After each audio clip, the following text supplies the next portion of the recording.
Are we overhyping the 2023 draft for the Indianapolis Colts? Welcome to Beware the Hype with me, Dylan. I'm actually a Colts fan myself, and I'm starting this new series where we talk about different hype trains, and I'm going to give you my words of caution when it comes to those hype trains.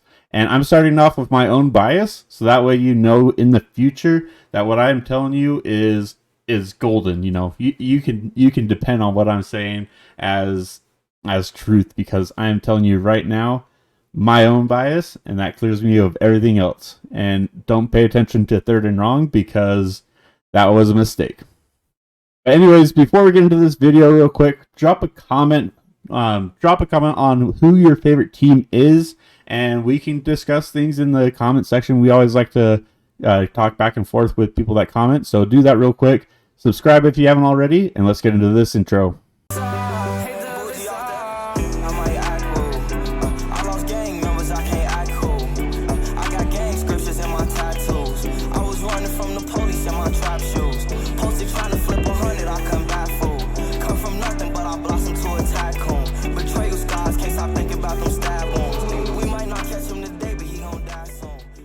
All right, like I said, this video is going to be about the Colts, but this is going to be a series where I open up and talking about more of the NFL in general. This one is going to be called Beware the Hype of the NFL Draft for the Indianapolis Colts of 2023. The title's probably going to look a whole lot better than that, but that covers what we're going to be talking about, right? The Colts had a fantastic draft, in the eyes of many other reporters and stuff like that. And it might be different for you, but for me, whenever I hear a lot of people agree with me, especially national news media, sports media, and stuff like that, it just signals a red flag, like, oh no, this is not going to be right.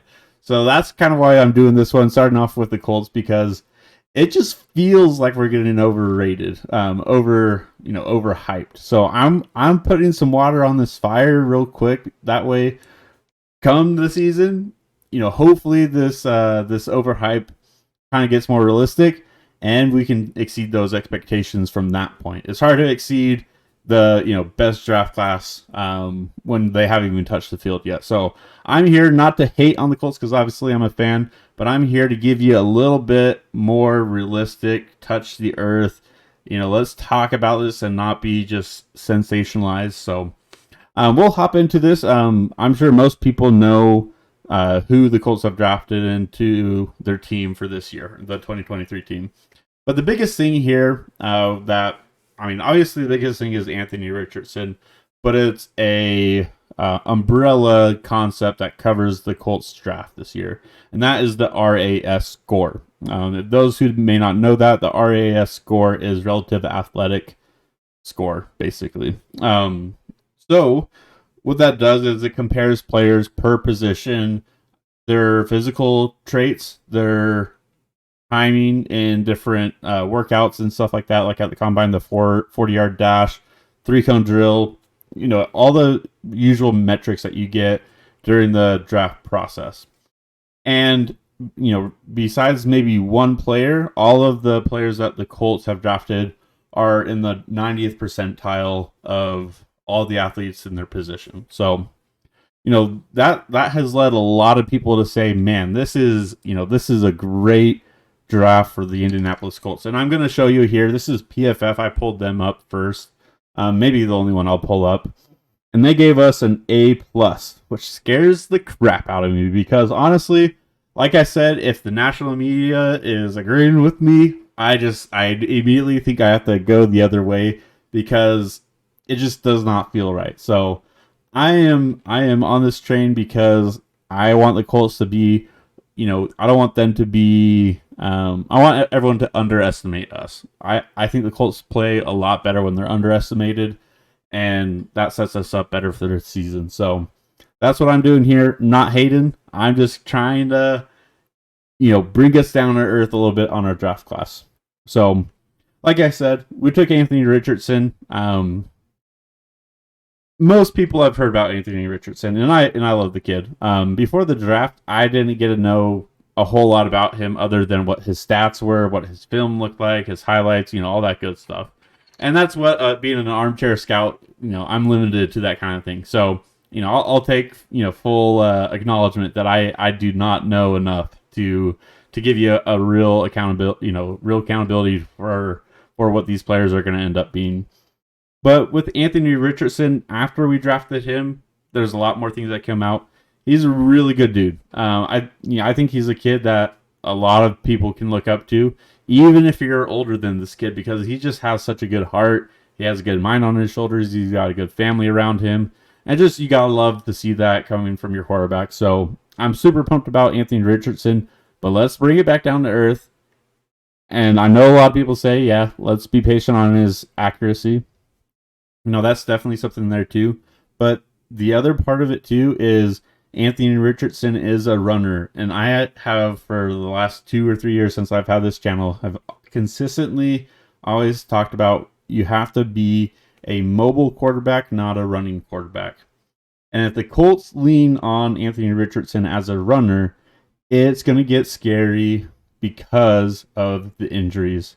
And that's not a knock on Anthony Richardson. That's not a knock on Lamar Jackson. It's just, in general, if you're leaning on a quarterback to run the ball, they're going to get injured more. So, that's a facet of Anthony Richardson's play that can lend to injuries, lend to him not being on the field, and just potentially making his career shorter. So Anthony Richardson does seem to be more on the mobile end where he wants to still be a quarterback.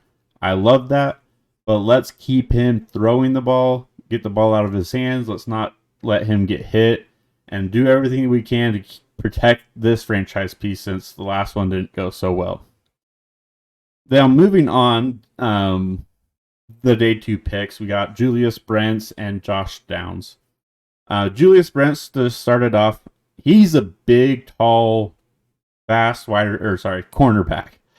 Started at Iowa, transferred to Kansas State. Has some good tape, but honestly, this is another draft pick where the Colts are leaning on athleticism and their coaches being able to coach up their players. And with Julius Brents, I don't see that being a big red flag. I think he's very coachable. I think he has a lot of just athleticism that's going to let him survive in the NFL. But both Anthony Richardson, Julius Brents, and all these players, they did not dominate in college, which is worrisome to a degree. Obviously, people can grow and have better NFL careers than they did college careers.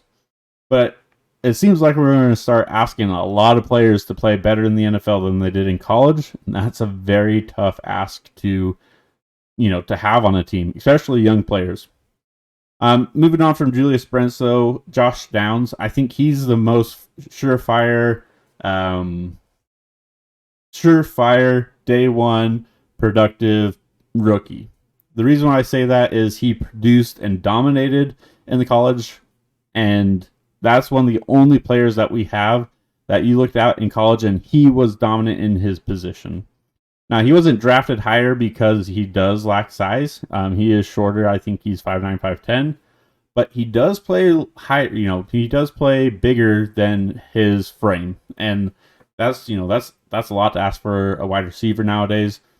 Josh Downs does that great. He's going to be good at a lot of the intermediary routes, short routes, and then he can also stretch the field. So Josh Downs is going to be an immediate impact player, whether he starts or not. I like him a lot. He's probably the biggest, go player right now. And he actually had the lowest RAS score. So that might correlate with a lot of these things. Next here, we're going to go into our day 3 players. And we got a lot of them. We got some trade downs and stuff like that, which is super good. But I'm going to take a wide swath here and just kind of compare all these players. Basically the same thing. Blake Freeland, big, tall, athletic. Adetomiwa Adebawore, big, tall, athletic. Daniel Scott, big, tall, athletic. Darius Rush, big, tall, athletic. Will Mallory, big, tall, athletic. Evan Hull, he's probably shorter because he's a running back, but athletic and very smart, went to Northwestern and plays all 3 downs. Titus Leo, very fast, smart, big, tall, athletic. Jalen Jones, big, tall, athletic. Jake Witt, big, tall, athletic. And that's the whole thing with this day 3. And a lot of people are saying, man, the Colts killed this draft because they got athletes at every pick, top athletes, top 90% athletes, and in their position and stuff like that. But if you look at this, Blake Freeland has a lot of experience, but hasn't shown that upper echelon offensive tackle, ready to go right now ability. He's going to be a swing tackle, and that's just stated throughout all the conversations I've heard of the Colts. Adetomiwa Adebawore is a defensive tackle who is on the shorter end, just like the guy out of Michigan or Baylor. I'm just missing it right now. Maybe no, it is not that. It is Pittsburgh, and it's Elijah Cansey. Yeah, Elijah Cansey produced more than Adetomiwa Adebawore. That's why he went higher. The reason why Adebawore fell is he did not produce as much. He's versatile, but he's a defensive line piece right now that is just uber athletic. Darius Rush is a wide receiver convert into a cornerback. Big, tall, athletic, good speed, but he was not a dominant cornerback in South Carolina. Daniel Scott is a special teamer first, and then a safety by occasion. Will Mallory, kind of a luxury tight end pick for us. He's definitely got straight line speed, and he's got good hands. He's got a good tight end skill set, but tight ends take a while to start to produce in the NFL, and I think Will Mallory is going to have a tough time carving out a role right away. Evan Hull, I think he's someone that will be a special teamer. He'll be, an every down backup for the running back core that we have. I think he makes the team, but I don't think he makes a huge splash for our backfield. At least not right away. Titus Leo is a big project. I'm not saying that he's bad. I don't hate the guy or anything like that, but he has a lot of skill level to work up to. Just because of what he played against in college to what he's going to have to play against in the NFL, it's going to be really hard for this guy to be productive. Hats off to Ballard for taking, a traits guy. I think he can work if the scheme works. Gus Bradley gets him going real well. But that's one that, yes, he's athletic, but it's hard to really project him in the NFL. Jalen Jones is another he's a young guy that needs a lot of development and can become someone that's productive in the NFL. I would not expect it right away, though. And then Jake Witt, he's kind of a lesser version of Bernhard Raimann. Not to, again, not hating on the guy, but the guy is new to the position as well as Bernhard Raimann was. Same kind of thing where it went from tight end to offensive tackle and really turned on the last year of his career in college. Jake Witt is a phenomenal athlete for his position. There's a lot of tools to work with there, but he is coming from Northern Michigan. He's coming from lesser, skill around him. Iron sharpens iron. Iron sharpens iron. And Jake Witt needs a lot of that to get up to the level in the NFL. And so, yes, we have 12 picks. We got 12 big, tall, athletic dudes other than Josh Downs. But a lot of these players, other than Josh Downs, did not perform, at a dominant level in college, other than arguably Blake Freeland. But he is still a swing tackle in the eyes of the Colts and not a viable starting tackle at the moment. He can, get there eventually, but this draft class, yes, it's fun. Athletic score is great, but if you boil it down, we have a very unproven quarterback that has a risky skill set in running the ball. We got a cornerback that has the tools, but hasn't shown it all working in a dominant fashion. We got Josh Downs, like I've said all along, great, productive, a little undersized, but that works in the NFL nowadays. And then everyone else is projects, athletes, and very smart, very, leadership kind of guys, but their spots, they're going to have to fight for these as well. So I don't think all these people are going to make the 53-man roster. I would actually be surprised if that happens. There's a lot of skilled players in these positions already, and we've seen before Ballard will cut players that he has drafted. So yes, this is a fun draft. This is exciting to watch, but Anthony Richardson, raw. A lot of these people are raw, and basically they have 3 years to really pan out. Basically 2 years to really pan out, to have this draft even considered being good. And I think, if we're going to be honest here, I think we're going to get 2, for sure starters and maybe 1 Pro Bowler out of this draft. And I'm not hating on this. Again, like I said, that is a good draft. If you can keep most of these players for 2 to 3 years, that's a good draft, bar none. But a lot of people are saying that this is an A+. This is a home run draft. And it is just so hard for me to sit here and say that super confidently, because a lot of these players did not dominate in college, and that is a red flag for this draft class, in my opinion. I still like this. I'm going to give this, I think this is a B minus. I don't think it's necessarily the worst thing ever, especially because we didn't have to trade up to get the quarterback that we seemingly wanted. That's always very good. Anthony Richardson has the best situation for rookie quarterbacks, in my opinion. Again, I am biased. I understand that. But I just want you to beware the hype here. The Colts may not have the best draft class this year. That's nothing to worry about. We can still be a good team without having a home run at every single pick here. But just so you know, when you're reading these headlines, you have a little bit more information and say, okay, the Colts had a good draft, but let's not go and say this is A+. Let's not go and say this is a home run. This is just a good draft pick, a slew of different options here, and we'll see what noodles stick to the cupboard.